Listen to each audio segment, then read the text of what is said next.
Uh, yeah. Uh. Salut les triathlètes, on vous emmène aujourd'hui dans les coulisses des équipes de France de triathlon puisqu'on a l'honneur de recevoir Benjamin Maz, le directeur technique national sortant de la Fédération française de triathlon. Pendant 8 ans, c'est Benjamin qui a piloté la performance au plus haut niveau français avec à la clé des résultats qui parlent d'eux-mêmes, des médailles historiques, des premières médailles aux Jeux de Tokyo et de Paris, un niveau jamais atteint chez les hommes comme chez les femmes, et une équipe de France qui aujourd'hui fait trembler tout le monde sur le circuit mondial. Mais derrière ces performances, il y a une vision, celle de Benjamin, et dans cet épisode, on va parler de la culture de la performance, des sélections sans concession, des investissements auprès des jeunes et des nouvelles générations, mais on va aussi parler de pratiques amateurs, de transmission et des vrais défis qui attendent le triathlon dans les prochaines années. C'était un super moment de recevoir Benjamin parce que ça a été une conversation à la fois très lucide et très ambitieuse avec quelqu'un qui a façonné de l'intérieur l'évolution de notre sport en France au plus haut niveau. Allez, installez-vous bien, on vous ouvre les portes des équipes de France de triathlon. Et si justement le triathlon professionnel vous intéresse, alors j'ai un guide qui devrait vous plaire. Comment est-ce que les triathlètes pros organisent leur saison? Le nombre de courses, la durée, les cycles de travail. On a étudié un grand volume de données disponibles pour en faire une analyse qui nous a appris beaucoup de choses sur la manière dont les pros gèrent leur saison. Si ça vous plaît, le lien est dans la description ou sur le blog d'OpenTree. Je vous souhaite une bonne lecture de ce guide et une bonne écoute de votre épisode avec Benjamin Maz. Je suis très heureux de vous recevoir pour un nouvel épisode du podcast Devenir triathlète X OpenTree. En parlant d'OpenTree, Charlie est là. Hello Charlie. Salut Armano, salut tout le monde. Bon, on va déjà demander pardon à nos auditeurs. Tu es en extérieur, il y a un petit peu de bruit autour de toi, mais ça participe au folklore, n'est-ce pas? Ouais, exactement, ça me fera faire des questions courtes comme ça.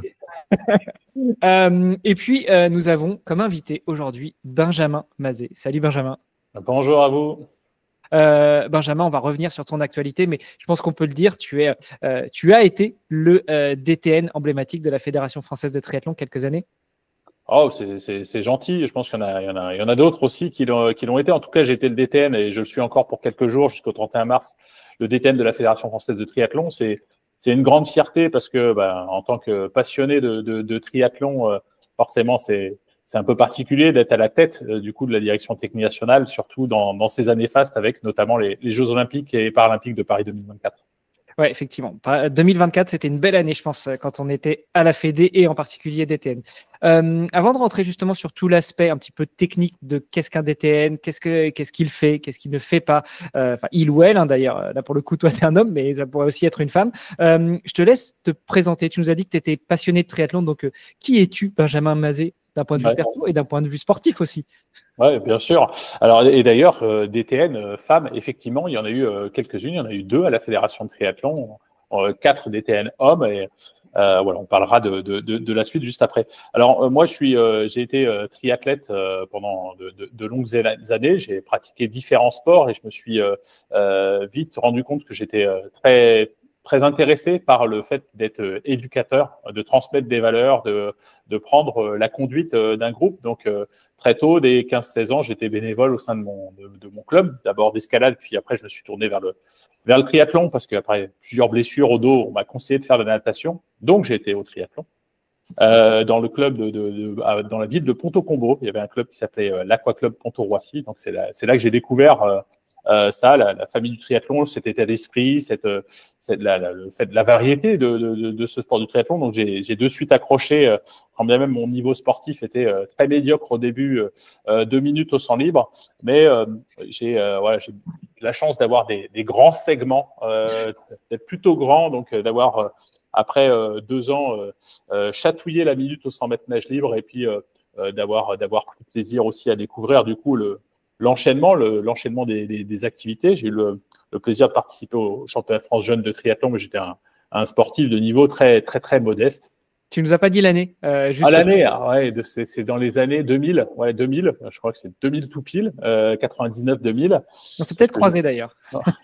C'est possible. Je me souviens, c'était à l'époque d'ailleurs, ça s'appelait pas les championnats de France, c'était le challenge national Pierre-Yves Cassoulet pour les cadets. C'était à Yzeure et moi j'avais participé à la course junior homme. J'étais arrivé juste devant Marion-Laure Blanchet qui partait avec quelques minutes de retard. Voilà, ça fait une jolie photo d'ailleurs hein, pour moi et puis des très très bons souvenirs. Et puis je me destinais à l'enseignement, le métier d'éducateur dans le sport. Donc, j'ai fait STAPS et en parallèle de STAPS, donc j'ai eu mon lot de périostite qui m'a amené à réduire la pratique physique. Et du coup, ça devrait s'appeler périostaps et pas STAPS uniquement. Donc, du coup, j'ai arrêté la pratique où j'ai très, très réduit la pratique sportive de manière importante. Et puis, du coup, j'ai entraîné de manière plus en plus importante en même temps que je faisais mes études STAPS. J'ai passé les différents brevets fédéraux. Voilà, le BF5 à l'époque, avant les années 2007, du coup, le BF4 permettait d'enseigner contre rémunération. Donc, j'ai eu mon tronc commun BE, j'ai passé le BESAN également. J'ai eu tout ça en parallèle de licence TAPS qui m'ont emmené à rentrer à l'INSEP et à découvrir ce que c'était l'entraînement de haut niveau. Je profite. STAPS, quelle filière? Vraiment entraînement? Oui, entraînement sportif. Ouais, effectivement, en STAPS, il y a plusieurs filières. Il y a le management, il y a la partie éducation motricité qui se destine plus à être éventuellement professeur d'EPS, d'éducation physique. Et du coup, moi, j'étais plutôt attiré par l'entraînement et la performance. Donc, à l'époque, c'était juste la transition entre les DUG, licence, master, avec maintenant ce qu'on a, le système licence, master, doctorat. Donc, j'ai postulé à l'INSEP. Il y avait une centaine de candidats. Il y en a 7 qui ont été recrutés pour pouvoir rentrer en licence entraînement sportif dans un contexte qui est vraiment super intéressant, super riche et stimulant, puisqu'il y a énormément de pôles d'entraînement qui sont sur l'INSEP. Il n'y a pas de pôle d'entraînement en triathlon. Il y en avait un dans les années 2000.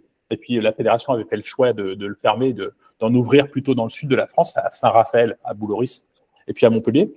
Mais voilà, j'avais la possibilité d'avoir les entraînements à l'époque en natation. Il y avait Mania Matella, médaillé olympique, Simon Dufour, Stéphane Leca était entraîneur de la natation en endurance. Ça fait un lien assez drôle avec la suite qu'on pourra évoquer. Et donc voilà, cette appétence sur l'entraînement, et je découvre ce métier, ce concours de professeur de sport. En fait, c'est un métier un peu original et particulier puisqu'on peut intervenir auprès d'une fédération, on peut travailler dans une fédération sportive, on peut travailler dans des directions départementales ou régionales sur une approche plus administrative du sport, on peut travailler dans les CREPS, des centres régionaux d'entraînement, notamment que ce soit sur la formation ou la performance. Et j'ai eu la chance, en 2006, il y avait un poste qui était disponible, donc il y a un poste qui était sur le concours du professeur de sport réservé pour la discipline du triathlon. Je me suis présenté sur ce concours et j'ai réussi ce concours. Donc, au 1er novembre 2006, j'ai été affecté à la Fédération de triathlon. C'est tant mieux puisqu'à ce moment-là, dans la structuration du triathlon en France, il y a très peu de personnes qui sont professionnelles pour entraîner, pour accompagner, pour structurer des clubs ou des ligues régionales. Ça a maintenant beaucoup évolué avec notamment la création du DEGEPS, du diplôme d'État d'entraînement en triathlon. Et ça, c'est aussi une des fiertés, moi, aujourd'hui, en tant que DTN, d'avoir de plus en plus de professionnels. Donc voilà, un triathlète passionné qui est vite passé sur la partie de l'entraînement. J'en profite, je te coupe un peu, mais c'est pour préciser un petit peu, justement, tu es là, donc autant en profiter pour que nos auditrices et nos auditeurs comprennent. Quand tu dis que tu as passé le concours de professeur de sport, c'est-à-dire que tu aurais aussi pu potentiellement être salarié de l'éducation nationale et enseigner le sport dans des établissements scolaires à des jeunes ou moins jeunes. Alors, très bonne question, Hermano. Alors, justement, non. Ce sont deux concours différents. Il y a le CAPEPS, le concours du coup de profs d'EPS. Tous ceux qu'on a eu dans nos collèges et lycées, ce sont des profs d'EPS. Ce ne sont pas des profs de sport. Il y a un abus de langage qui fait qu'on dit qu'ils sont profs de sport. Mais pour la faire courte, c'est ma définition. Un professeur d'EPS utilise l'outil sportif et le mouvement pour pouvoir transmettre des valeurs éducatives. Voilà. Donc, le sport n'est pas une finalité en soi. Le professeur de sport, lui, il est payé du coup par le ministère de l'Éducation justement, le ministère des Sports, le ministère en charge des sports, et il concourt au développement des pratiques, à la formation des éducateurs ou à la partie performance, former des championnes et des championnes de demain. Donc voilà, c'est pour ça que moi, à ce moment-là, en fait, je me dis, tiens, j'ai plus une appétence sur ce concours que je découvre en licence de professeur de sport. Voilà, moi, j'étais en dehors de mes diplômes fédéraux et de l'investissement que j'avais dans mon club et dans la ligue, dans mon territoire. Je connaissais pas la fédération de triathlon, je connaissais pas tout ça. Et donc, c'est à ce moment-là que je découvre ça. Donc, j'ai la chance j'ai du succès sur les écrits, donc j'arrive sur les oraux où il y a notamment différentes disciplines, notamment une qui est sur le triathlon. On a une situation d'entraînement en triathlon où on doit du coup témoigner, montrer notre expertise dans cette activité qu'est le triathlon. Et donc, voilà, j'ai eu le plaisir d'être récipiendaire de ce concours-là. Et après, vous pouvez, une fois que vous êtes fonctionnaire et que vous êtes titularisé, moi, c'est ce qui s'est passé. Donc, je suis affecté à la fédération de triathlon. À ce moment-là, je m'occupe du développement des pratiques des personnes en situation de handicap, le triathlon féminin, notamment la formation des éducateurs aussi. Et puis, je fais ça pendant 3 ans. Et puis, à ce moment-là, j'ai une proposition pour partir à la fédération de triathlon parce que j'avais une fédération de cyclisme, parce que j'avais une forte appétence sur la partie performance. Je n'intervenais pas, du coup, dans mes missions. Je vous traduisais plutôt étant sur la partie développement. Par contre, l'analyse des données, des data, le questionnement, le challenge, du coup, du modèle de performance. J'avais cette chance, à l'époque, d'avoir un collègue qui s'appelle Franck Billet, qui est devenu après le DTN de la Fédération française de triathlon, qui était responsable des équipes de France U23. Et du coup, je me suis beaucoup acculturé sur la dimension performance. J'ai fait beaucoup de tableaux, de données pour pouvoir permettre, notamment sur la sélection pour les Jeux Olympiques de 2008 à Pékin, d'avoir des données qui permettent de comparer les athlètes, de pouvoir savoir comment on peut projeter le scénario de course. Donc, tout ce travail que j'avais fait avait été identifié par la directrice technique nationale qui devient DTN de la Fédération de cyclisme et qui me propose d'être responsable du pôle expertise de la performance, du service expertise de la performance à la Fédération de cyclisme. Donc, c'est les pistes, VTT, BMX, et route également. Donc, c'est 4 Jeux Olympiques en un sur l'Olympiade des Jeux de Londres 2012. Donc, ça a été vraiment un moment extrêmement riche et passionnant. Comme tout triathlète qui doit nous écouter, on a forcément une petite appétence, on suit ça, on regarde le Tour de France, on s'intéresse un petit peu aux autres disciplines. Forcément, les champions de l'époque, notamment Julien Absalon, Jean-Christophe Perrault, tous ces transferts de talent aussi qu'il y a. Et puis, forcément, à l'époque, Gannet, Rousseau, Tournant, le cyclisme sur piste, l'excellence française, de pouvoir participer à ce projet-là de performance pour Londres, surtout quand on sait la concurrence qu'il y a avec la Grande-Bretagne sur ces disciplines, c'était un grand plaisir. Donc, j'ai fait ça jusqu'aux Jeux de Londres. Et puis après, j'ai eu la proposition de revenir à la Fédération de triathlon. Et quelques mois plus tard, j'étais nommé adjoint au directeur technique national en charge des équipes de France, donc sur la partie performance, pour mener le projet olympique et paralympique de Rio de 2016 sous la responsabilité du coup de Franck Billet, qui était devenu DTN en 2009. Voilà. Et puis, pour finir très rapidement sur le parcours, du coup, 2017, Franck Billet prend la décision de quitter ses fonctions de DTN. La réussite du triathlon français est mitigée, puisqu'il y a cette médaille de bronze, super, la première de Gladys Lemoussu, et malheureusement pas de médaille olympique, alors que Vincent Louis faisait partie des forts potentiels pour cela, et qui termine 7e de ces Jeux Olympiques. Mais il y a quand même, encore une fois, un étage qui est monté en termes de performance de toute la fédération. Et j'étais convaincu du projet de performance initié par Franck et que du coup je pilotais en tant qu'adjoint au DTN, dont j'avais cette responsabilité. Et je ne souhaitais pas que ça change ou qu'on casse des éléments. J'étais persuadé que c'était la voie de la vérité était dans cette voie qui était prise dans la philosophie que l'on avait en matière de haute performance. Donc j'ai pris j'ai pris la décision de postuler. C'était rare. Il n'y avait pas eu de DTN aussi jeune, à 32 ans, qui postulait, surtout qui était du coup retenu sur ces fonctions-là.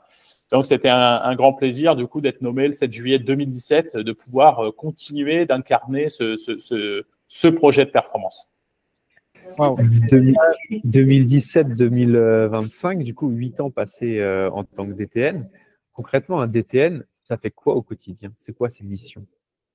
Oui, alors c'est une très bonne question. En fait, avant, je voudrais quand même juste remettre dans le contexte. Tu nous as dit que tu étais un amoureux des chiffres, de la data, etc.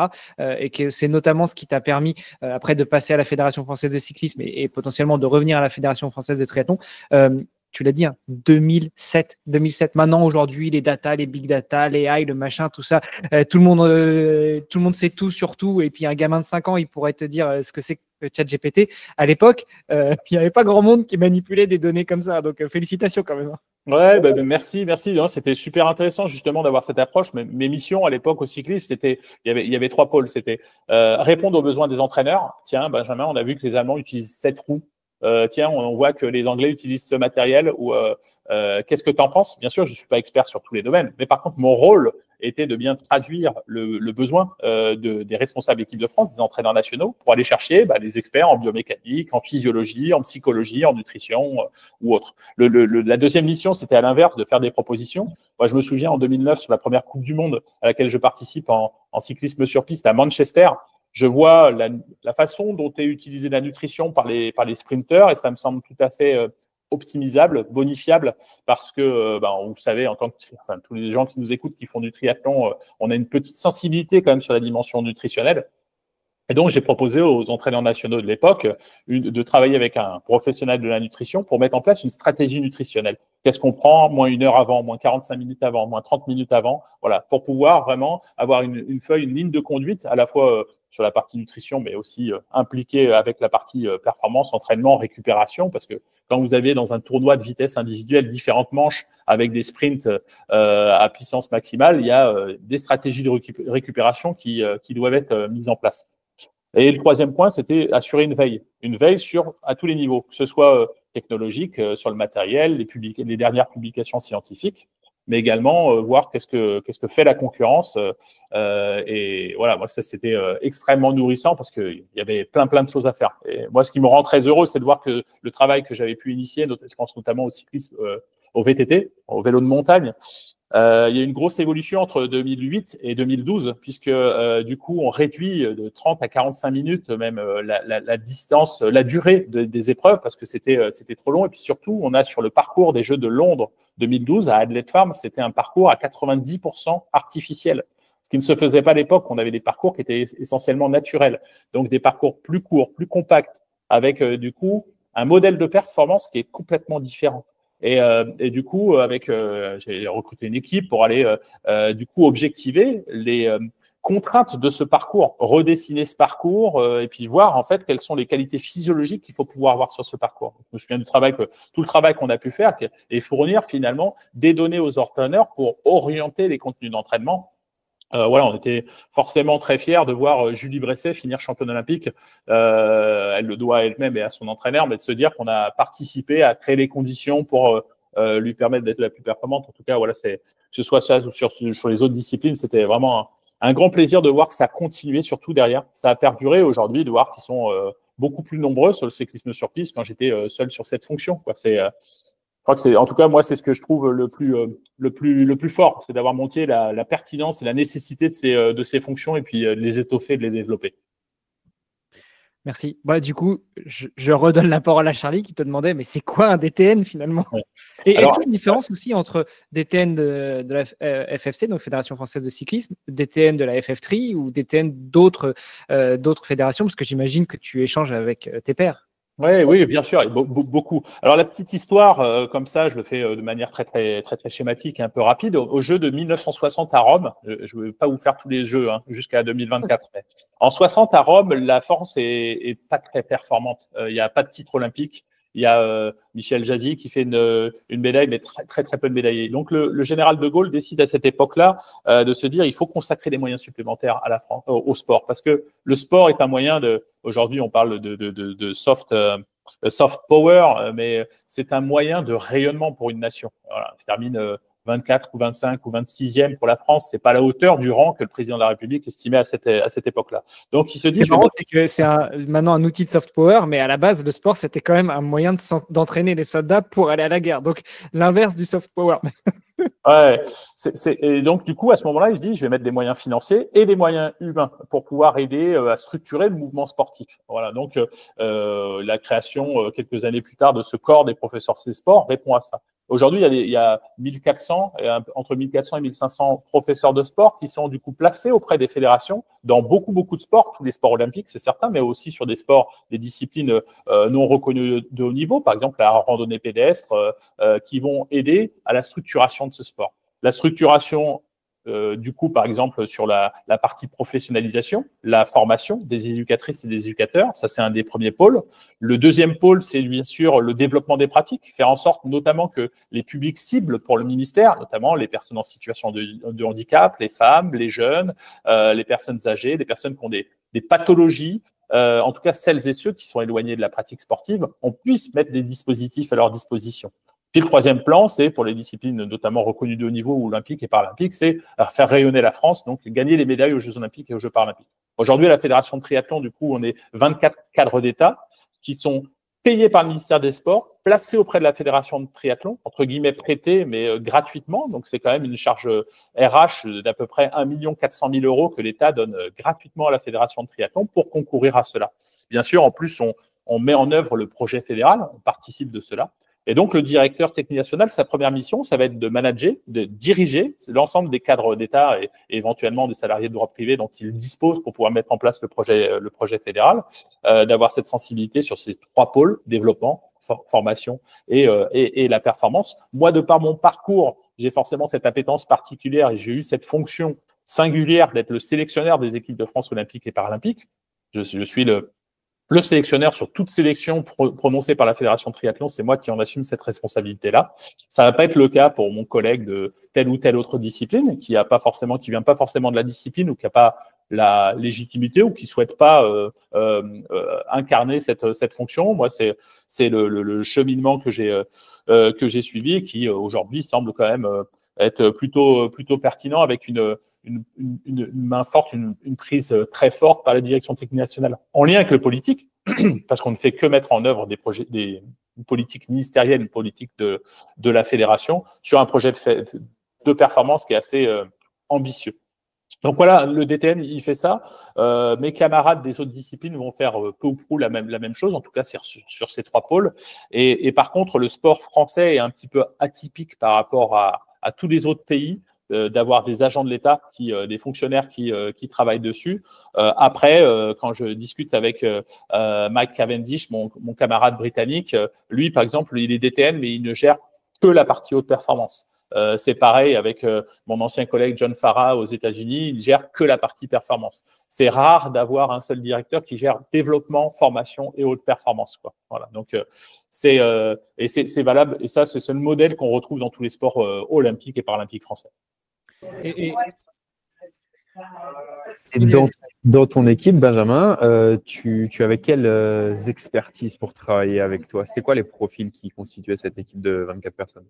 Ouais. Alors les profils, les membres de la direction technique nationale, ils ont une expertise sur l'un ou sur plusieurs de ces pôles-là. Développement des pratiques, la formation et la performance. L'idée est de faire de la transversalité parce que bien sûr, quand on parle de haute performance, c'est nécessaire que du coup les éducatrices et éducateurs qu'on a, ils soient bien formés et qu'on pousse dans un degré de détail les formations qui sont proposées. Dans ce même sens-là, il est aussi important que les outils de développement qu'on met en œuvre, Triathlon Immersive Room, l'école française de triathlon, Wikitri, Triathlon Santé, tous ces dispositifs où la question de la mixité, par exemple, la lutte contre les stéréotypes, ça intègre et ça irrigue la formation. L'idée, c'est quand même que les éducatrices et éducateurs, professionnels ou bénévoles, demain dans les clubs, puissent utiliser cette boîte à outils sur laquelle on travaille pour pouvoir les alimenter et répondre à leurs besoins. Voilà. Ce qui fait que aujourd'hui, dans un club de triathlon, si on a un public qui vient pour une pratique loisir, pour une pratique santé, pour une pratique sociale ou une pratique performance,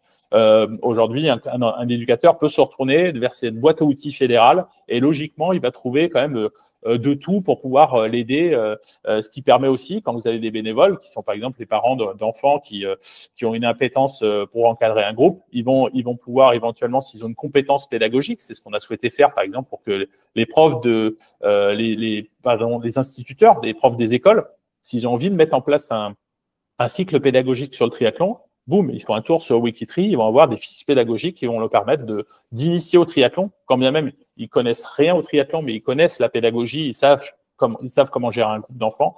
Voilà, ça c'est le genre de mission qu'on fait au sein de la direction technique nationale et moi je peux m'appuyer sur des experts là-dessus. Donc j'ai des experts sur tous ces plans, ça va de l'entraînement à l'innovation technologique. Juste pour reprendre un peu la ligne hiérarchique, donc il y a un seul DTN à la Fédération française de triathlon, et puis tu as des adjoints qui vont chacun être chargé de leur spécificité, de leur expertise.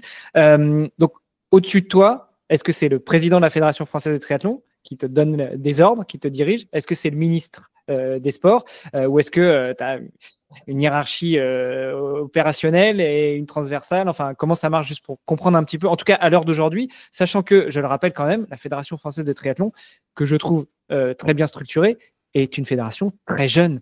Si on regarde le foot, le tennis, le rugby, c'est des fédérations beaucoup plus anciennes, parce que le triathlon est né dans les années officiellement 70. Oui, et puis en 89, la fédération se structure et devient Fédération française de triathlon. Donc c'est sûr qu'il y a un certain poids de l'histoire par rapport à des fédérations centenaires. On peut parler de l'athlétisme, du cyclisme, même d'autres fédérations avec un nombre de licenciés qui est plus proche d'une autre, le canoë-kayak, l'escrime, l'aviron. Il y a un poids de l'histoire qui fait que, par exemple, on a eu moins de cadres d'État que ces disciplines. Donc, c'est quand même intéressant d'avoir des professionnels qui peuvent aider à structurer le territoire, à identifier les pépites de demain, etc., quel que soit le secteur. Mais on a bien rattrapé notre retard. Voilà, donc la fédération de triathlon, elle est effectivement bien portée en plus par les résultats qu'on a et puis le développement et la structuration. Donc, ça va. Je me suis perdu, du coup, j'ai oublié ta question, Hermano. Oui, la question, c'était d'un point de vue hiérarchique, qui est ton boss, ou qui sont tes boss? Ouais. Alors, il y a une dimension administrative. Voilà, mon supérieur, c'est la directrice des sports, la numéro 1 de l'administration du sport français. Le président, bien sûr, c'est lui qui du coup, fait partie du comité de sélection et de nomination du DTN. Il y a un pouvoir fonctionnel sur le DTN. Donc, on a une très bonne relation, une excellente relation avec le président, Cédric Gosse, parce que je suis le bras armé de cette fédération, même s'il y a aussi également une direction générale avec des professionnels qui travaillent. Mais voilà, il y a 2 directeurs, le directeur technique national, le directeur général.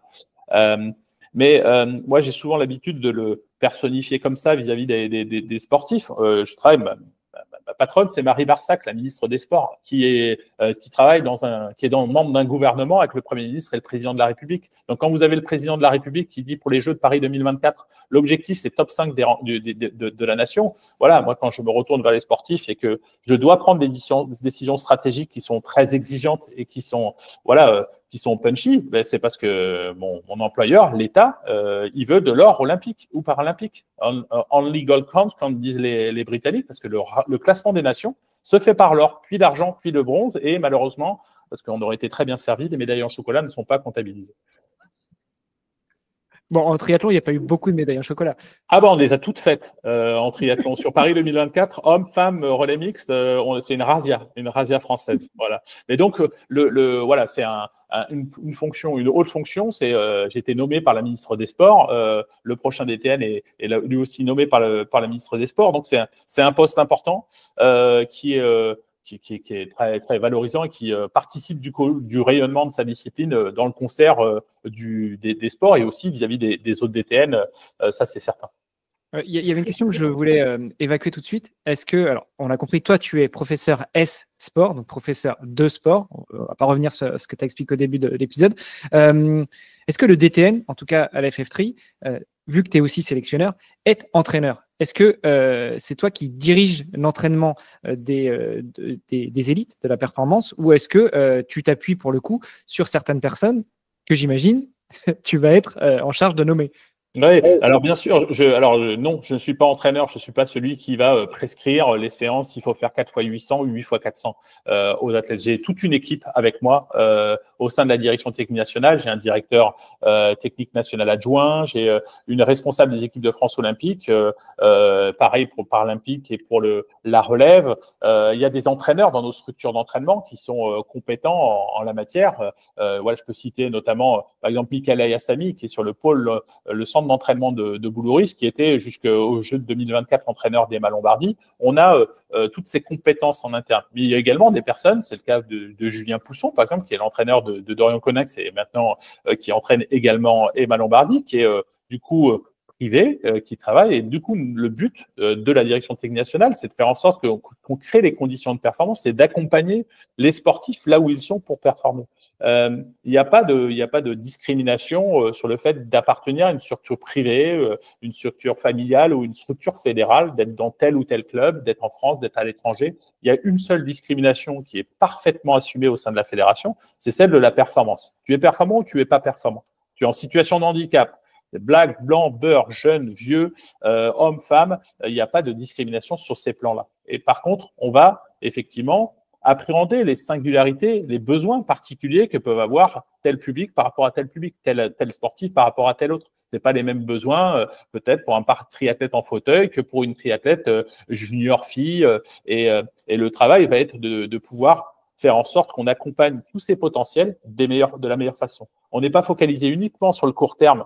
Et c'était il y a quelques semaines, c'était Paris 2024 ou là demain Los Angeles. On est toujours dans une triple temporalité, le court, le moyen et le long terme. On est focalisé sur 28, 32, 36 et même sur 40 parce que sport d'endurance et par excellence, le triathlon, vous avez vu l'âge de la championne olympique et des championnes olympiques en moyenne, c'est 27 ans et demi. Donc, vous êtes très fort en soustraction pour calculer quel âge ont les potentiels futurs championnes olympiques en 28, 32, 36. Et du coup, elles sont dans nos structures, elles sont identifiées, elles sont accompagnées pour leur permettre d'être les plus performantes possibles au jour où émergera éventuellement ce niveau de performance. Et c'est un système qui semble bien fonctionner puisque sous ton mandat, notamment sur les 8 dernières années, on a connu quand même un âge d'or particulièrement faste pour le très haut niveau français. Pour rappel, les seules médailles olympiques qu'on a connues ont été à Tokyo puis à Paris. Comment t'expliques cette montée du haut niveau et cette réussite qu'on a eue sur les dernières années ? Ouais, déjà, ça s'est pas fait en un an ou même en une Olympiade ou même en 2 Olympiades. On estime dans le sport de haut niveau qu'il faut 10 ans pour arriver au meilleur niveau de performance au niveau mondial. Donc, ça prend du temps. Il y a plein d'étapes à parcourir. On avait parfois, au sein de la Fédération de triathlon, une culture de la participation. On vient sur la compétition, on est content, voilà, mais on va pas forcément y chercher de la performance. Donc, que ce soit Franck Bignet de 2009 à 2017 ou moi, on a souhaité du coup rentrer dans une autre culture, une culture de la performance pour aussi asseoir derrière et développer une culture de la gagne. Donc, voilà, c'est tant mieux. Il y a d'autres systèmes. On peut prendre par exemple les Suisses ont aujourd'hui beaucoup plus de médailles olympiques que la France. Pour autant, on peut pas tout à fait parler d'un système et d'une structure suisse. Ils ont eu des sportives extrêmement talentueuses. On ne finit pas champion olympique ou médaille olympique sans travail, sans compétences, mais ils ont plutôt accompagné des individualités. Je crois que la force de la Fédération française de triathlon et du projet que j'ai eu le plaisir de piloter, de diriger et de manager, c'est justement cette capacité à pouvoir faire monter de manière structurelle vers un niveau d'exigence. Si on prend par exemple les tests de sélection en équipe de France ou le class triathlon, cet outil-là, vous prenez des données objectives de chrono, natation ou course à pied, vous regardez le nombre de personnes qui atteignent ce niveau-là en 10 ans, en 15 ans, en 20 ans, il y a une évolution qui est majeure. Et vous le voyez, il y a quelques années encore, on avait Cassandre Beaugrand qui battait le record de France junior du 10 km. Puis après, elle a été dépossédée par Cécile Lejeune. Et aujourd'hui, vous avez cette continuité, voilà, que ce soit chez les femmes ou chez les hommes. Quand Nils Sergueri est recordman de France du 10 km et qu'il est dépassé par un autre triathlète sur ce type de recordman de France, bah voilà, c'est une belle illustration, je pense. Voilà, c'est de cette valeur travail qui a été diffusée et que des athlètes, des entraîneurs, des gens se sont dit, ouais, on va aller dans cette voie-là. Et toi, tu hérites de cette culture-là. N'hésite pas à activer ton micro un peu plus tôt. Comme ça, au niveau du montage, ça ne fait pas des changements directs. Donc, même si tu fais des blancs, c'est pas grave, je m'en accommoderai au montage. Cette culture-là de la performance, de la gagne, tu l'hérites de ton passage au sein de la Fédération française de cyclisme. Tu as vu là-bas qu'on pouvait gagner et tu as vu ce que ça prenait de réussir à amener des athlètes à ce niveau-là. Oui, alors ça s'est nourri un peu du cyclisme. Après, je pense qu'il y a eu des moments où la Fédération de cyclisme a perdu cette culture de la performance et je pense que j'étais dans un moment un petit peu charnière. Et dans les disciplines, c'était un peu différent. Piste, VTT, BMX, route, il y avait, on était dans des mouvements soit ascendants, soit descendants dans cette question de la culture de la performance. Mais je crois que l'un des acteurs majeurs, ça a été clairement l'impact de Franck Billet en tant que DTN à vouloir vraiment impulser cette logique d'une culture de la performance, de refuser, par exemple, quand on a des quotas, c'est le cas, c'est le choix que j'ai fait également sur, je peux prendre l'illustration du test event de Paris en 2023, il y avait la possibilité de mettre jusqu'à 6 ou 7 athlètes pour les courses élite femmes et élite hommes. Il y a 3 femmes et 4 hommes qui ont pris le départ des Jeux Olympiques, du test event olympique, justement, parce que l'idée c'est pas de remplir des quotas, l'idée c'est de fixer un niveau de performance minimal pour pouvoir aller sur une compétition.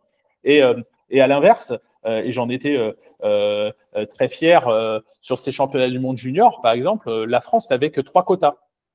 Et pour autant, moi, j'estime que nous avons, en lien avec le responsable des équipes de France Relève, on a 4 sportifs qui sont très compétitifs, qui l'ont démontré sur des compétitions, ou en tout cas sur lesquelles on a des données qui nous montrent qu'elles sont compétitives. Et du coup, je demande à la Fédération internationale un quota supplémentaire pour les AWAR, qui du coup nous est accepté. Je vais revenir très, très, très rapidement dessus. Et je vous laisse regarder la place de Léa Ward sur les championnats du monde junior. Pour gagner du temps, elle termine 3e de ces championnats du monde junior. Donc moi, mon travail avec la direction technique nationale, c'est de faire en sorte qu'on puisse qu'on ait cette légitimité, qu'on ait ce poids pour lui permettre du coup d'être au départ de cette compétition.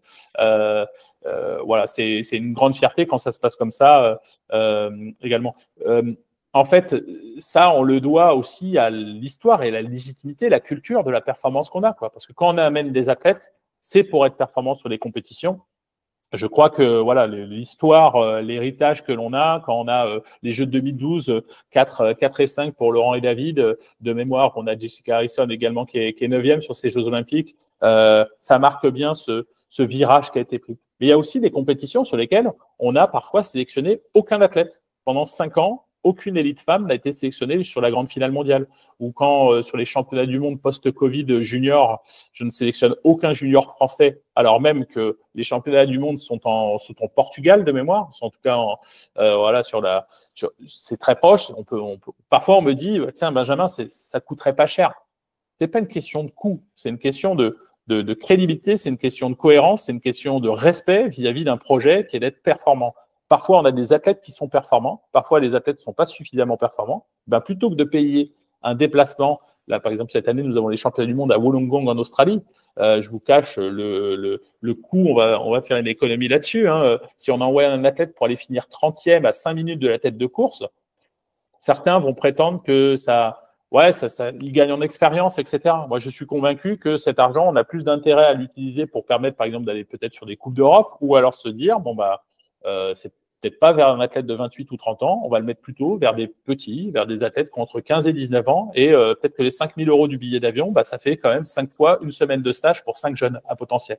Et peut-être que ça donnera quelque chose ou pas, mais en tout cas, si tu n'as pas fait la démonstration que tu étais capable d'être compétitif en catégorie élite, je crois que c'est ma responsabilité, en tout cas, d'optimiser les moyens financiers dont je dispose, parce que c'est le nerf de la guerre également. Je veux que chaque euro puisse être le plus, avec le plus gros retour sur investissement. Et le retour sur investissement, il n'est pas forcément que sur du court terme. Voilà. Quand on permet du coup d'avoir 7 semaines de stage pour une vingtaine de jeunes dans l'année, voilà, on ne sait pas ce que ça va faire, mais en tout cas, elles et eux montrent qu'il y a intérêt à investir pour le futur, en fait. Moi, puis j'ai envie de dire, même si à la limite, ils ne deviennent pas les futurs champions olympiques ou champions du monde en triathlon, au moins avoir formé ces jeunes-là, leur avoir permis d'avoir cette expérience-là, je pense que pour eux et pour leur futur, ce sera des étapes importantes dans leur développement, et ne serait-ce que de comprendre l'intérêt du sport dans le développement de l'individu. Donc là, on sort de la performance, on sort de ces choses-là, mais ça y concourt aussi, parce que si tu es performant à 15 ans et qu'on t'offre 7 semaines de stage, c'est aussi la récompense de ton état d'esprit, de ton engagement et pas que de ton talent. Oui, et puis j'ai envie de dire, il a le bénéfice du doute, ce jeune sportif ou cette jeune sportive. En tout cas, on a des éléments qui ont montré sur des tests, il y a effectivement des résultats sur des compétitions qui disent, tiens, il y a un potentiel. Il faut, comme le disaient les Anglais, keep the ball flat. Il faut rester, voilà, je veux dire, bien à la bonne hauteur. Et Et du coup, il y a du temps dans la construction. Le chemin n'est pas linéaire. Il va y avoir des ruptures de pente. Il y a des moments, des blessures, des doutes, des remises en question. C'est ce qu'on a vu avec plein et énormément de sportifs. J'en discutais dernièrement sur le pôle à Bouloris en rencontrant du coup Mylène Larivière ou Léa War, qui sont encore que des jeunes sportifs, qui ont moins de 19 ans et qui ont déjà vécu des ruptures de pente parce que tiens, tout va bien, je suis sélectionné, je suis médaillé, tout va bien. Puis une blessure, des questions, un équilibre de vie qui est un petit peu différent. Ça fait partie de la vie de sportif de haut niveau. Et la résilience, c'est justement une des qualités à développer pour nos sportifs et qui sont bien utiles, comme on l'évoquait Hermano, dans la vie de tous les jours. Donc c'est aussi quelque chose d'important pour nous, c'est former des citoyennes et des citoyens, des femmes et des hommes heureux, épanouis. Parce que de toute façon, on ne peut pas être médaillé olympique ou paralympique dans un système de contraintes en n'étant pas heureux dans ce qu'on a choisi, dans le projet qu'on fait. En tout cas, en triathlon, ça ne se retrouve pas, quoi. Tu parlais tout à l'heure, Benjamin, de l'enjeu qu'il y avait autour de Paris 2024, autant en triathlon qu'en paratriathlon. Quel regard tu tires quelques mois après sur cette Olympiade? Est-ce que les objectifs ont été remplis? Qu'est-ce que toi t'en retiens là maintenant à froid? J'en retire à froid. Le bilan, on va dire, on l'avait fait aussi un peu avant les Jeux, parce que c'est toujours un peu particulier que la compétition, du coup, oriente, influence la vision d'un système. Parce qu'il y a la performance sur les Jeux, très clairement, la performance le jour J, mais il y a surtout le process, la structuration qu'on a pu apporter sur la partie de la performance. Le nombre de titres mondiaux, de médailles sur la série mondiale, la capacité à performer le jour J, c'était ce qui nous manquait sur l'Olympiade de Tokyo. On est passé d'une Olympiade où on visait des médailles à Tokyo, c'était même le projet fédéral s'appelait comme ça. Pour Paris, on s'est bien nourri de ce bilan de Tokyo et on a été beaucoup plus focalisé sur le process. Qu'est-ce qu'il faut pour gagner? Qu'est-ce qu'il faut pour être devant? Et du coup, qu'est-ce qu'on fait pour le travailler au quotidien, ces dimensions-là? Qu'on a partagé avec l'ensemble du staff, avec les sportifs, avec leurs entraîneurs. Ils l'ont incarné. D'ailleurs, on n'a absolument pas passé des éléments de langage, mais quand vous reprenez des interviews pré-course et post-course des sportifs, vous retrouvez ça. On est focalisé sur nous-mêmes. On est focalisé sur ces différents facteurs de performance. Si à la fin, on est médaillé, super, on sera content. Si on n'est pas médaillé, on sera au moins content d'avoir été au maximum de nos potentialités. Et justement, toute cette Olympiade a montré que quand vous avez du coup 3 Français qui sont tous les 3 champions du monde différents chez les hommes, Vincent Louis, Dorian Coninx, Léo Bergère, quand Pierre Lecor, vous voyez la régularité qu'il peut avoir au niveau international. Je ne parle même pas des filles où c'est la France depuis 89 ne fait pas de médaille au championnat du monde. Et là, en 2 championnats du monde, vous faites 4 médailles. Avec en plus, sur les championnats du monde à Pontevedra, une déception légitime de Cassandre Beaugrand et d'Emma Lombardi qui terminent 2e et 3e du championnat du monde et 3e et 6e de la finale mondiale. Elles sont déçues alors même que jamais aucune Française n'avait eu ce niveau de performance-là. Donc, vous voyez à quel point il y a une adéquation avec un projet de performance qui est ambitieux, qui est clair, qui est légitime. On avait, avec de la légitimité, on pouvait se présenter sur ces Jeux Olympiques. Le bilan est bon. Il aurait pu être meilleur parce que quand vous avez du coup les résultats suivants, 1-4 chez les femmes, 3-4 chez les hommes et 4 en relais mixte quand on connaît le contexte, etc. Vous faites 2 médailles, dont 3 en chocolat, et 3 quatrième places. Ça veut dire quand même, quand vous êtes 4e, vous avez été capable d'être performant le jour J. On se souvient notamment des 2 courses, du mano à mano avec Emma Lombardi, et puis quand Pierre et Léo travaillent ensemble pour éviter le retour des 2 triathlètes portugais. Voilà, je suis extrêmement fier de la performance réalisée par Emma Lombardi et Pierre Lecor. Malheureusement, j'ai pas de mots pour témoigner la tristesse pour elles et eux, parce que on sait ce que c'est d'être 4e aux Jeux Olympiques dans le monde du triathlon. Mais in fine, ils n'ont pas eu cette reconnaissance, cette sanction d'une médaille olympique. Et tout ce que je souhaite, c'est qu'ils puissent du coup en décrocher une à Los Angeles en 2028. En tout cas, la fédération va continuer d'être dans cette projection ambitieuse de créer les meilleures conditions pour qu'ils soient performants. Et sur le paralympique, c'est pareil, 4 médailles, dont 2 titres. On est content, c'est bien. mais on sait quelles sont nos marges de manœuvre. On sait là où on peut progresser. On a eu des contre-performances sur ces jeux. Donc clairement, dans la catégorie d'Alexis Quincan, on pouvait envisager, notamment avec Pierre-Antoine Bell, une médaille supplémentaire. Ça n'a pas été le cas, donc il faut prendre le temps de faire ce bilan, de se projeter, et puis surtout de corriger, de faire les évolutions qu'il faut. C'est pareil, il n'y a pas de médaille féminine en paratriathlon. On sait que c'est clairement un des axes sur lesquels il va falloir qu'on s'améliore structurellement en France, parce que le parasport féminin est en deçà de ce qu'il faut pour une nation qui vise à être dans les 8 meilleures nations. Et voilà, on a quand même commencé par une médaille décrochée par Gladys Lemoussu en 2016 à Rio de Janeiro. On aimerait bien vite qu'il y ait de nouveau quelqu'un qui lui succède après aussi cette super médaille de bronze qu'on avait eue aux Jeux de Tokyo. Voilà. Donc, il y a des sources de grande satisfaction. Il y a des choses sur lesquelles on a fait le minimum syndical, et puis il y en a d'autres sur lesquelles on sait qu'on peut progresser. Mais comme je l'évoquais tout à l'heure, les choses doivent se faire étape par étape. L'important, c'est qu'on puisse continuer de s'élever et de consolider ces bases, cette infrastructure. Quand on repart des championnats du monde à Torremolinos après des Jeux Olympiques, au-delà des résultats, encore une fois, c'est le process et c'est la façon de gagner des Français, la façon de courir des Françaises et des Français qui remarquent et qui impactent. Si demain, Charlie ou Hermano, je vous sélectionne en équipe de France, vous avez une trifonction française au départ de l'épreuve, bon, s'ils connaissent votre niveau sportif, ça les ferait sourire. Mais rien que le fait d'avoir la trifonction France, FRA marquée sur vous, les athlètes étrangers vont se dire, punaise, c'est qui ce nouveau-là encore qui nous ont trouvé, quoi, parce que vous êtes dans la même équipe de France que Cassandre Beaugrand, Emma Lombardi, Pierre Lecor, Léo Bergère, Nils Sergueri, Ambre Grasset, etc., Ilona Aldo, mais tous ces champions. Il y en a plein qu'on peut oublier, et pour autant, dans toutes ces années-là, Thomas Hansmanel, champion du monde junior, voilà, il fait partie de cette équipe. Donc après 50 mètres, c'est bon, ça sera réglé. Ils vont voir que c'est une escroquerie. Mais ça, c'est le plus bel héritage que l'on ait. On a une équipe de France qui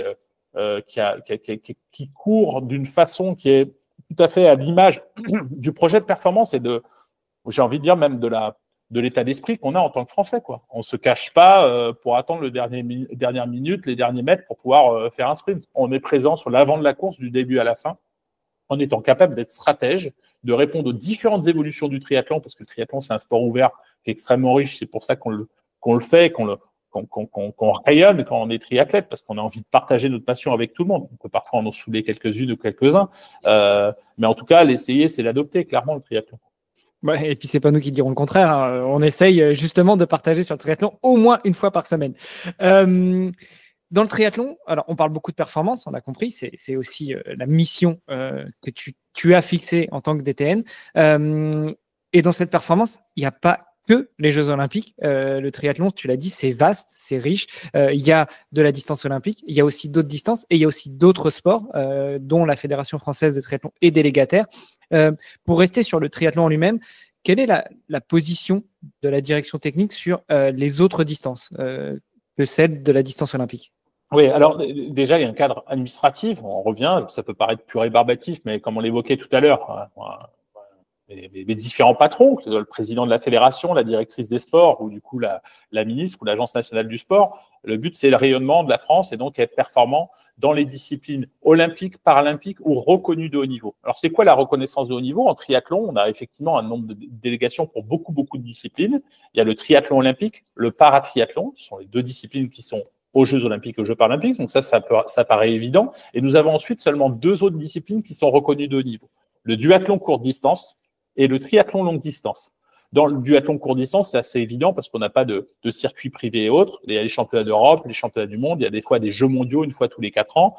Donc notre but, c'est d'aller faire des médailles là-dessus. Donc on est encore plus exigeant là-dessus parce que du coup, moi j'ai un budget pour pouvoir mener à bien ces différents projets.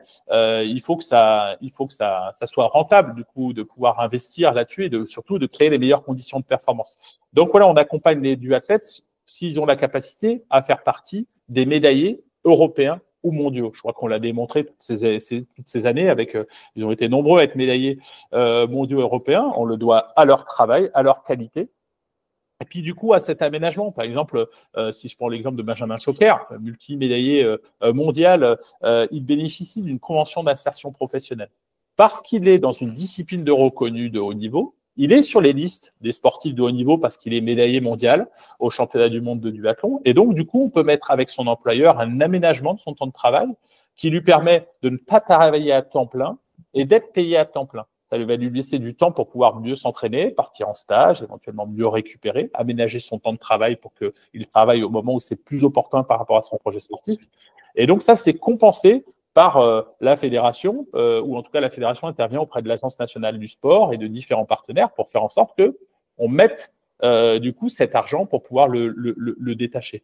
Benjamin Choquer, certains de ses camarades étaient en stage dans le sud de l'Europe pour pouvoir, voilà, encore une fois, consolider son projet de performance et faire en sorte que pour les championnats d'Europe qui vont se dérouler dans quelques semaines, ils puissent être en capacité de décrocher des médailles.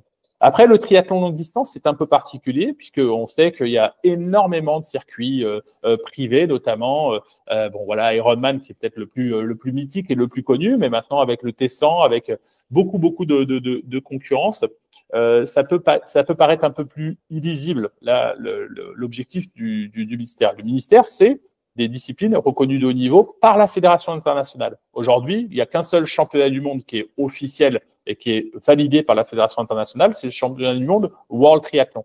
Voilà. On sait que dans notre culture, Hawaï a quand même une place à part, singulière. On va voir comment le T100 se place et forcément, quand on se souvient de cette course mi-décembre où Léo Bergère, Heidenwald se bagarrent pour le titre de champion du monde à Alpha Ironman, le niveau sportif, ça a du sens. Donc, on est un peu dans une période de crise là-dessus où, effectivement, certains des meilleurs triathlètes français sur le longue distance ne sont pas dans ce dispositif de sportif de haut niveau avec éventuellement ces aménagements qui peut se faire. Et j'ai envie de dire un peu à l'instar aussi d'autres pays, l'Allemagne qui est quand même une nation qui a été très très forte et qui continue d'être une nation forte sur le triathlon longue distance. C'est essentiellement grâce à des partenaires privés que les athlètes arrivent à en vivre. Et aujourd'hui, les triathlètes en dehors du coup notamment de nos deux derniers champions du monde de triathlon longue distance World Triathlon, qui du coup peuvent bénéficier d'aménagements, etc. Mais c'est pas automatique. C'est pas le cas aujourd'hui. Marjolaine Pierret, qui est sur l'île de haut niveau, elle a quelques petits avantages, mais c'est par sa capacité à attirer des partenaires privés, comme son compagnon Clément Mignon, elle arrive du coup à financer la fédération, participe de manière extrêmement minoritaire, très clairement pour ces sportifs. Mais j'ai même envie de dire, même sur le triathlon olympique, aujourd'hui, quand vous avez comme Léo Bergère, Léonie Perriot, Cassandre Beaugrand, etc., une structure privée sur laquelle vous payez du coup un entraîneur, etc., la fédération participe de manière assez importante quand même, c'est 30 à 50 000 euros, grâce, plus de 80%, ça vient de l'Agence nationale du sport, c'est pas les licences qui payent ça, mais qui ont payé les frais de déplacement et d'hébergement quand on va sur les compétitions. Et on a beaucoup de compétitions internationales, mais il y a encore un reste à payer qui est relativement conséquent pour ces sportifs. Donc voilà. Après, il y a également des disciplines comme le swimrun, sur lequel la fédération a décidé depuis quelques années de mettre quelques moyens, prise en charge de certains stages d'entraînement, prise en charge partielle sur la finale Lotilo Race, de mettre des moyens. Également sur les raids multisports de nature, qui est une autre discipline. Voilà. Mais c'est quelque chose qui est en train d'être questionné, rediscuté pour aussi l'harmoniser en fonction de toutes les disciplines. Et j'en passe sur le cross triathlon. Voilà. On a plus d'une dizaine de disciplines dont on a la délégation. On a des athlètes performants sur toutes ces disciplines. Il faut pouvoir avoir le bon niveau d'accompagnement, mais aussi ne pas oublier ce pourquoi, du coup, l'État nous donne aujourd'hui 1,2 million d'euros de subventions. C'est pour notre projet de performance olympique et paralympique. Et très peu sur le duathlon et le triathlon longue distance. Et encore moins sur le swimrun ou d'autres disciplines. 0 euros. C'est très simple sur la partie performance. Il n'y a pas un seul centime de fonds de l'État. Et tu le disais, finalement, la Fédé a sous son égide tous ces sports-là. Ces sports-là qui sont en plus de plus en plus populaires dans la pratique amateur, c'est un truc qu'il faut accompagner aussi côté fédéral. Ça faisait donc partie du périmètre que toi, tu gérais. Comment tu vois l'évolution du triathlon ces dernières années au niveau pratique amateur et comment tu anticipes ce que ça va devenir? On a la chance là d'avoir encore battu le nombre de licenciés sur cette année, le nombre d'épreuves continue à augmenter, le nombre de clubs aussi. Quelle dynamique tu vois derrière tout ça et comment tu imagines que ça va se mettre en place dans les prochaines années?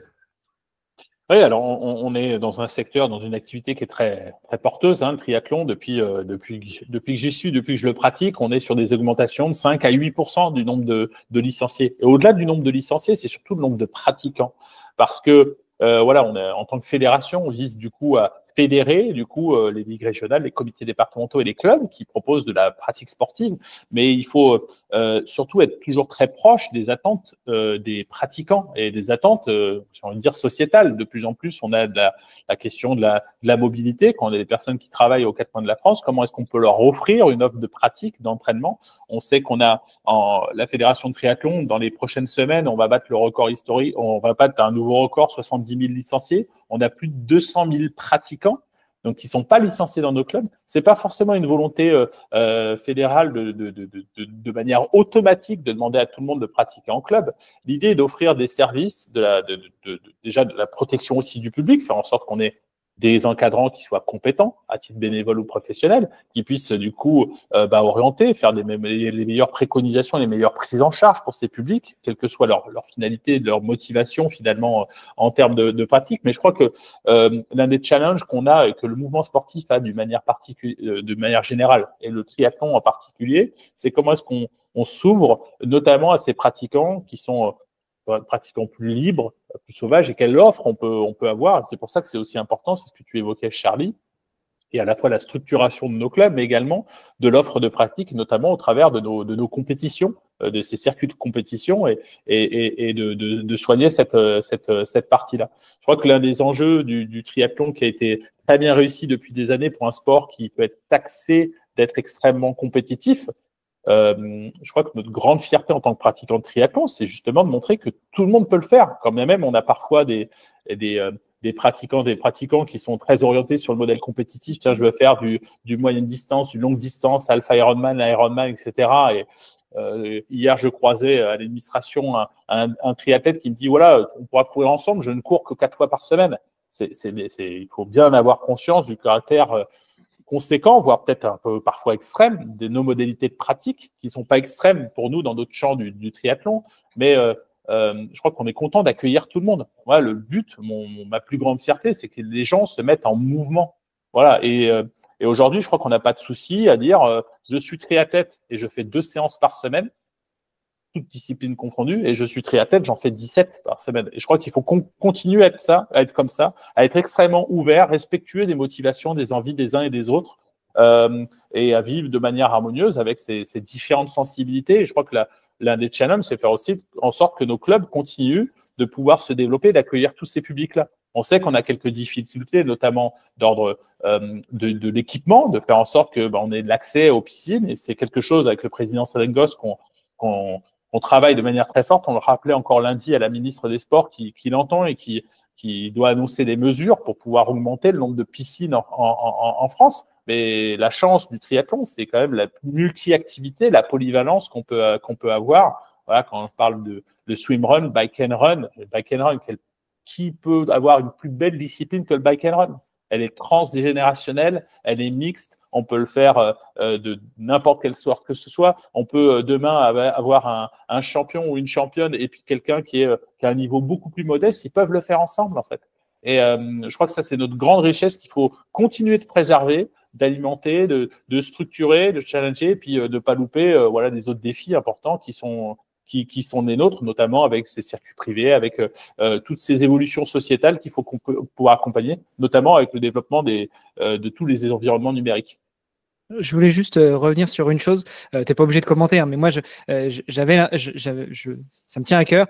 Tu dis qu'il y a plus de 70 000 licenciés et plus de 200 000 pratiquants en France. Donc, c'est-à-dire que le gap entre le pratiquant et les licenciés, c'est 130 000 personnes. Tu l'as dit, l'objectif, c'est pas non plus de faire venir ces 130 000 personnes dans des clubs. Juste sur l'aspect administratif, j'ai envie de dire, n'oubliez pas, quand vous êtes pratiquant mais pas licencié, qu'un pépin, ça peut arriver à n'importe qui. Là, on se parle, c'est pas encore diffusé, mais je vais le faire pendant la semaine du podcast dont j'ai parlé avec 2 paratriathlètes qui ont rappelé l'importance d'avoir une licence et une assurance qui va venir les aider, les couvrir en cas de problème. Les 2 paratriathlètes dont je parle, en l'occurrence, ils sont devenus paratriathlètes, Ils sont devenus handicapés suite à des accidents pendant leur pratique, pendant leur entraînement, d'où l'intérêt d'être licencié. Vous êtes couvert par une assurance et ça vous accompagne en cas de problème. C'est un point juste parmi tant d'autres, mais ça me tenait à cœur de le rappeler aux 130 000 personnes qui ne sont pas encore licenciées dans des clubs. Et ce n'est pas pour grossir les rangs des clubs, c'est aussi pour voir cet aspect administratif et pratique en cas de problème. Voilà. Tu n'es pas obligé de réagir, mais si tu veux. Non, mais tu fais un formidable ambassadeur, Hermano. Non, effectivement, c'est un point qui est central. Après, avec le président et la fédération, on est tout à fait conscient qu'il y a des souhaits, il y a des sensibilités différentes. Il y a des gens qui ne souhaitent pas forcément pratiquer en club, et c'est pas un problème, c'est pas un souci. On est super content que ces gens pratiquent le triathlon, et puis ils consolident aussi l'économie du triathlon. Ils vont prendre des dossards, ils vont acheter du matériel, ils vont acheter des trifonctions, ils vont surtout en parler à droite à gauche. Tiens, j'ai fait un triathlon, c'était génial. Que ce soit un triathlon sprint, ou même il y a des gens non licenciés qui font des Ironman. C'est dire s'ils sont mordus de l'activité physique d'une manière générale. Et l'idée, c'est que tous les gens qui viennent au triathlon, même s'ils en repartent ou qu'ils arrêtent le triathlon, ils disent c'était cool. J'étais bien reçu, j'étais bien accompagné, il y a une structuration qui est bien, je me suis senti à l'aise, accepté, accueilli, parce que peut-être que demain, ils reviendront au triathlon, mais en tout cas, tant qu'ils aiment le mouvement et bouger, voilà, c'est quand même chouette, et c'est aussi une mission de service public qu'on a, moi en tant que fonctionnaire de l'État, de mettre les gens en mouvement, et parce que quand on voit les bénéfices que ça, notamment sur la santé, la réduction des dépenses de sécurité sociale et de santé par la pratique physique, elles sont démontrées depuis extrêmement longtemps. 1 euro investi dans le sport, c'est 13 euros d'économie, donc sur la sécurité sociale. Donc continuons à pratiquer, continuons à être ces VRP de la pratique physique. Et chers médecins qui nous écoutez, continuez à délivrer des ordonnances de sport. Il faut pratiquer du sport. Charlie, tu voulais réagir? Tu avais d'autres points que tu voulais aborder? Écoute, moi j'avais une dernière question, puisqu'on se projette un peu, on parle des prochaines années. Donc comme tu disais, Benjamin, tu vas terminer ton mandat de DTN au 31 mars. J'imagine que tu l'as déjà fait, mais si tu avais 2-3 conseils à donner à ton successeur, Stéphane Leca, qu'est-ce que tu lui dirais pour poursuivre la dynamique? C'est quoi les 2-3 enjeux clés pour poursuivre et pour aller continuer à développer la pratique d'une part et aller chercher toujours plus de médailles à Los Angeles dans 4 ans? Déjà, c'est ce que je lui ai dit. Je lui ai dit que il peut être fier d'avoir cette fonction. C'est vraiment un métier passionnant, alors exigeant, ça c'est certain, mais je suis convaincu qu'il a toutes les compétences pour du coup s'inscrire dans cette continuité après Franck Binet et Benjamin Maz sur cette fonction de directeur technique national. Parfois là, ces dernières semaines, ces derniers mois, on me disait ça va pas être facile d'être DTN au triathlon après les résultats qu'il y a eu.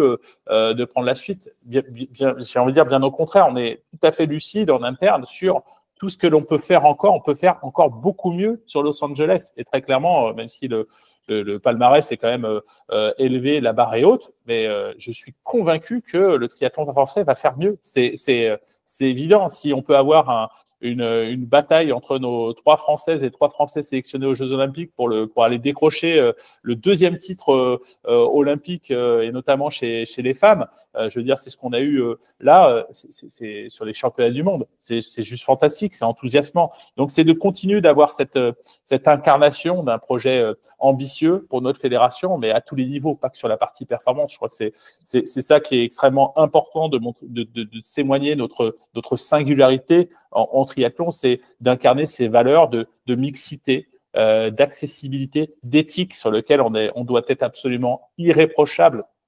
Et l'éthique, elle va sur plein de niveaux. C'est la relation, bien sûr, avec les arbitres, mais c'est avec la société d'une manière générale, et notamment la dimension écologique sur un sport sur lequel on est quand même, on a des atouts, mais il faut faire attention aux fragilités qu'on peut générer par les déplacements, notamment qui peut y avoir. Donc, les conseils, c'est d'être toujours au clair avec l'ambition, la vision à avoir, et puis de garder cette dimension enthousiaste et humaine dans la relation avec l'ensemble des acteurs, parce que voilà, on a des gens qui sont investis de manière incroyable, qu'il faut pouvoir continuer de soutenir, d'écouter, pour pouvoir faire en sorte que le projet fédéral il soit en adéquation avec les besoins des différents acteurs qu'on accompagne. J'ai une dernière question. Le podcast s'appelle Devenir triathlète. Benjamin, quel est ton meilleur conseil pour devenir triathlète? Je me demande si on n'est pas déjà toutes et tous triathlètes, parce que voilà, on zappe, on va faire plein d'activités. En fait, je crois que triathlète, c'est un état d'esprit, et je crois qu'on a déjà plus de 67 millions de triathlètes en France. En fait, ils ne le savent pas encore qu'ils le sont. Voilà, mais le triathlon, j'en discutais hier avec une sportive qui fait du handball et qui dit non, c'est pas pour moi. Ah non, ça c'est trop dur, c'est trop. Non, mais en fait, le triathlon, c'est un état d'esprit, c'est une façon de voir voilà, le mouvement, la vie dans la transition entre différentes activités. C'est des modes de locomotion, mais j'ai même envie de dire des personnes en situation de handicap, même sur des handicaps moteurs très, très forts ou infirmes, ils peuvent être triathlètes sur un autre plan. Mais voilà, encore une fois, c'est un état d'esprit, puis c'est une façon de voir la vie avec beaucoup d'appétit, d'enthousiasme et d'envie, quoi. C'est ça. Donc, en fait, soyez triathlète, soyez vous-même.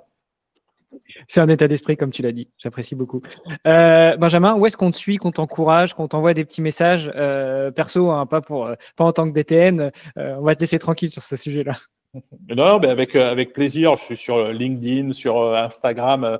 Mais voilà, mais j'ai un triathlète un jour, triathlète toujours. Donc, je suivrai forcément de très près la destinée de cette fédération. Je suis convaincu qu'il y a les femmes et les hommes au bon niveau avec les compétences qu'il faut pour concourir encore à son développement. Mais je serais passionné et enchanté d'échanger avec vous ou avec celles et ceux qui nous regardent, qui nous écoutent de manière très très, très, très enthousiaste, et puis même, pourquoi pas, pour un nouveau projet défi professionnel, avec grand plaisir. Bon, attention, on prend au mot. Hein. C'est-à-dire que si on a des messages pour toi, que les gens ne savent pas les adresser, on te les enverra. Avec grand plaisir. Dernière petite question, et la suite, justement, le 1er avril, le 2, parce que le 1er, c'est souvent une blague, mais le 2 avril, qu'est-ce que tu fais? Alors, pendant quelques semaines, quelques mois, en fait, le ministère des Sports m'accueille à la direction des sports pour pouvoir, aider sur différents dossiers, différentes priorités ministérielles, parce que de par le parcours que j'ai pu avoir, ça pourra aider sur le portage de certaines politiques publiques. Mais voilà, je suis en discussion par rapport à d'autres projets. Moi, je souhaite toujours pouvoir être impactant, alors dans le système sportif français, mais éventuellement en dehors. Donc, voilà, j'ai des discussions aussi dans le privé pour pouvoir continuer de développer ces compétences et surtout les mettre à profit d'un projet ambitieux avec des valeurs dans lesquelles je me retrouve pleinement. Et j'ai toujours eu conscience ces dernières années, ces derniers mois, que je profitais d'un truc incroyable de cette expérience de DTN, de ce sport sublime qu'est le triathlon, dans ce contexte aussi particulier par 2024. Voilà, j'ai envie de le partager, de le transmettre et de l'investir dans un projet ambitieux demain. Donc, voilà, plutôt ouvert à différentes perspectives. Donc là aussi, Hermano, si vous avez des retours, et Charlie, ou des propositions, je suis ouvert. Mais on verra comment dans les prochaines semaines tout ça se dessine. Bah, tu sais que mon métier, en dehors de faire des podcasts, qui est un loisir, moi, je suis recruteur. Hein, donc, on en reparlera, Benjamin, si tu veux. Avec grand plaisir. Bon, mais pas de poste de DTN ailleurs, dans d'autres fédérations, dans d'autres pays, ailleurs dans le monde? Ouais, j'ai eu des propositions dans des pays ailleurs dans le monde, parce que ce que font nos triathlètes français, c'est regarder, encore une fois, c'est sur le résultat des Jeux olympiques ou des Jeux paralympiques. Il y a d'autres nations qui ont fait mieux. Hein. Il y a 8 médailles paralympiques pour les Américains, il y a 3 médailles pour les Britanniques, mais il y a les résultats et puis il y a les faits. Et il y a ce qui s'est traduit, une dynamique. Aujourd'hui, ça, franchement, c'est ma plus grande fierté, c'est de me dire d'avoir participé à ça, d'avoir dirigé cela. Et donc, voilà, j'ai décliné des offres forcément avec les États-Unis et l'Australie qui ont les Jeux olympiques suivants, et ceux dans l'Olympiade qui le suit. Ils ont envie d'une chose, c'est d'être aussi impactant que le triathlon français. Donc, voilà, j'ai décliné ces offres-là parce que je suis quand même très attaché à mon pays et puis à ce ministère que je défends. Il y a eu des propositions aussi d'autres sports qui voient aussi ce qui se passe dans le triathlon. Je pense que c'est aussi ce qui fait notre fierté collective, c'est que les petits camarades des autres disciplines se disent putain, les triathlètes, vous êtes de plus en plus présents, ou à la télévision, gagnez des médailles, c'est chouette. Et puis on a beaucoup d'appétit, on a encore envie de plus, mais avec un état d'esprit bienveillant. On n'est pas, moi j'ai toujours dit, on n'a pas des adversaires dans le triathlon, on a des concurrents. Et ça, voilà, j'ai envie de le transmettre. Et j'ai dans envie concurrent, juste un petit peu de sémantique, hein, dans concurrent, il y a con qui est le préfixe de avec. Hein. Voilà, pour ceux qui ne parlent pas de langue latine ou qui ne se souviennent plus du latin, c'est pas con, c'est con. Et donc concurrent, c'est avec un current. Voilà, et celui qui a fait un triathlon sait qu'à un moment donné, peut-être que mon meilleur partenaire pour mettre en place mon projet de course, c'est peut-être plus le Belge, le Hollandais, l'Australien que le Français. Et voilà, on a eu à cœur de faire en sorte que les Français aient des intérêts convergents et du coup construisent la même stratégie de compétition. Je crois que ça s'est quand même plutôt bien illustré. Voilà, donc c'est voilà une vraie fierté collective qu'on doit avoir de voir l'attractivité qu'on a. Et j'étais touché de voir les propositions de DTN, du triathlon dans d'autres pays ou alors dans d'autres disciplines. Mais voilà, j'ai envie de prendre le temps de faire atterrir ça aussi, de capitaliser ses compétences et de prendre le temps de se préparer pour un nouveau défi professionnel.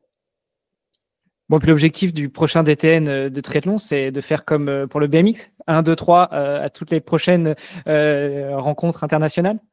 Ouais, alors c'est sûr, ça donne envie. C'est un très très bon ami, le responsable des équipes de France de BMX, Julien Sastre. Alors il faut pas oublier que d'où vient le BMX. Franchement, je suis super content pour le BMX français, mais les étapes difficiles par lesquelles il a fallu passer, 4 pilotes de BMX en finale des Jeux de 2021 et pas de médaille, pareil en 2016, en 2012. Voilà, donc c'est pour ça qu'il faut de l'abnégation, il faut faire confiance quand on a un process, quand on a une philosophie, un projet qui est cohérent comme l'a été le projet du BMX français. Voilà, c'est des incohérences de ne pas avoir une médaille plus tôt, comme on pourrait le juger pour le triathlon français, mais c'est comme ça. La première médaille, elle arrive du coup en 2021 avec le triathlon relais mix, c'est la première médaille individuelle en 2024. Le nombre d'échecs par lequel il a fallu passer, mais c'est là où il faut bien dissocier l'évaluation du résultat et du process. Et franchement, c'est un plaisir. Mais encore 2 ans avant, je crois que sur les championnats d'Europe de BMX, ils avaient 5 pilotes en finale et il n'y en a aucun qui est médaillé. Voilà, donc c'est là où il faut faire preuve de discernement, éviter de jeter le bébé avec l'eau du bain. Je crois qu'aujourd'hui, voilà, il y a un système qui est performant en France. Tant mieux, il y a des résultats, mais le système produit de la performance. Je crois qu'on a de la confiance aujourd'hui des partenaires et de nos élus pour se dire l'objectif, c'est pas d'être champion du monde en 25, en 26, en 27, en 28. L'objectif, c'est d'être performant sur les Jeux Olympiques, c'est de créer les conditions pour que les athlètes soient dans les meilleures conditions pour performer. Et bien sûr, si sur des temps de passage, il y a la possibilité d'obtenir des titres mondiaux, on va pas s'en empêcher. Et voilà, donc j'ai envie de dire, c'est avec pas de pression pour Stéphane Leca ou pour tous les athlètes ou tous les acteurs. Par contre, la pression, elle est sur l'engagement quotidien qu'il faut avoir sur tous les facteurs de performance. Et voilà, donc s'entraîner, et ça vaut pour tout le monde, pour ceux qui ont envie de devenir triathlètes comme ceux qui le sont déjà. Déjà, pour performer, il faut déjà bien dormir, bien manger et bien s'entraîner. Voilà. Donc, avant d'aller acheter des chaussures ou du matériel de pointe, voilà, vous l'avez vu faire plusieurs fois dans ce podcast. Et d'ailleurs, Hermano et Charlie, je vous félicite pas. L'hydratation comme facteur de performance, il est essentiel. Moi, et ça fait plaisir. Non, c'est vrai que vous l'avez fait. Je taquine. Je m'excuse. Le contenant est une tasse, hein, mais c'est que de l'eau dedans. Hein, je te rassure. Non, mais c'est sympa aussi que tu finisses sur cette note-là. L'un des derniers épisodes qu'on a publié, c'était justement sur la récupération et on a parlé de l'hydratation, de l'alimentation, du sommeil, qui sont des piliers de notre, même pas de notre sport, déjà de l'hygiène de vie et au-delà de notre sport, ça fait partie de la 4e, 5e, 6e discipline du triathlon. Et comme tu l'as dit, avant d'aller s'acheter des chaussures avec des lames de carbone ou un vélo à 20 000 balles, déjà dormez, mangez, hydratez-vous bien et entraînez-vous surtout. Ça aide. Charlie, tu voulais conclure? Écoute, juste remercier Benjamin pour sa présence. Franchement, c'est un plaisir d'avoir des gens d'une part aussi passionnés, mais aussi pointus d'un tel niveau chez nous. Donc, on est très heureux d'avoir eu. Et puis, c'est un appel du pied aussi à Stéphane. Si Stéphane, d'ici quelques mois, quand il aura pris sa mission, veut venir chez nous, ce sera aussi un grand plaisir. Mais merci Benjamin pour ta dispo. Merci à vous. C'était un plaisir d'échanger entre passionnés.